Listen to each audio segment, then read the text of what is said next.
সন্ধ্যাপৰত মুছলিম সম্প্ৰদায়ৰ যিসকল লোকে আজি ঈদৰ হেৰি কৰি আছিলে তেখেতসকলৰ এই মাহটো মুছলিম হেৰিয়াৰ মাহ ৰোজা মাহ আজি আমাকো ইয়ালৈ নিমন্ত্ৰণ কৰিলে আমিও আহিলোঁ। একেলগৰ লগত আমি দিকমৰ মানুহখিনি হিন্দু মুছলমানৰ কোনো আমাৰ ভেদাভেদ নাই। আমি যিকোনো ক্ষেত্ৰতে বিহুখন পাতিলেও সকলোৰে লগত আমাৰ মিলাপ্ৰীতি আছে। গতিকে আজিও তেখেতসকলৰ লগত এইদৰে আমি মিলাপ্ৰীতিৰে যি এটা নিদৰ্শন দাঙি ধৰিছোঁ যাতে সকলোৱে এইদৰে মিলাপ্ৰীতিৰে থাকে তাৰে কামনাৰে মই ইমান সঁচাকৈ বহুত ভাল লাগিছে আজি যি আমাৰ দিকমৰ জ্যোতি জনকল সংঘৰ তৰফৰ পৰা আমাক এই ৰমজানৰ পবিত্ৰ মাহত এটা ইফতাৰী যিটো আমাৰ দিনত লঘোণ থাকি সন্ধিয়া টাইমত খোৱা হয় সেই আয়োজন কৰিছে আমাৰ কাৰণে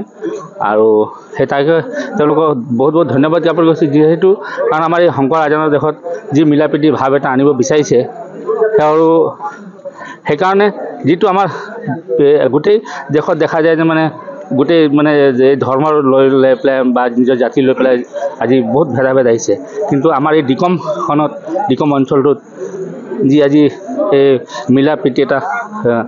নিদৰ্শন দাঙি ধৰিছে তাৰ কাৰণে বহুত বহুত ধন্যবাদ জ্ঞাপন কৰিছোঁ। আজি এটা সুন্দৰ পৰিৱেশ জ্যোতি কল্যাণ সংঘৰ যুৱকবৃন্দক মই ধন্যবাদ জ্ঞাপন কৰিছোঁ আৰু আমাৰ দিকমত এনেদৰে যেন আমি মিলিজুলি থাকিব পাৰোঁ তাৰ এটা পদক্ষেপ লৈছে আৰু প্ৰতি বছৰ যেন এনেকৈ হয় তেওঁলোকক মই কামনা কৰিছোঁ। আজি আমি যিটো এটা পৰিৱেশ দেখিলোঁ শংকৰদেৱ মাধৱদেৱ বা আজান পীৰ ধৰ্ম একেটাই আজি যিখিনি মই ইয়াত দেখিলোঁ গোটেই যেন এটা ব্যায়ামৰ পৰিৱেশ যেনেকৈ আমাৰ মায়ে সমাজত এটা গায়ন বায়ন এটা পৰিৱেশ সেই পৰিৱেশত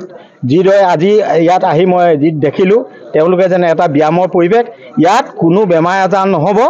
আৰু যেন আমাৰ যেনেকৈ মায়ে সমাজত ভক্তি মাৰ্গৰ যোগেদি যি দেখাইছে আজি মুছলমান সমাজেও সেই একেই প্ৰদৰ্শনকে দেখাইছে তাৰ কাৰণে মই তেওঁলোকক ধন্যবাদ জ্ঞাপন কৰিম।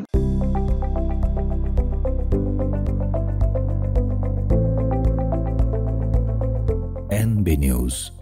সহজ সৰল ভাষাত নৱভাৰতৰ কথা।